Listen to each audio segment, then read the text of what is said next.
A single vehicle accident on Route 202 North in the area of Oakbourne Road in Westtown had the highway limited to single-lane traffic for several hours.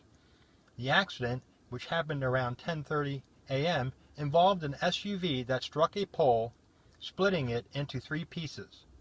One person was reported to be in the vehicle and freed himself, and was later transported to an area hospital.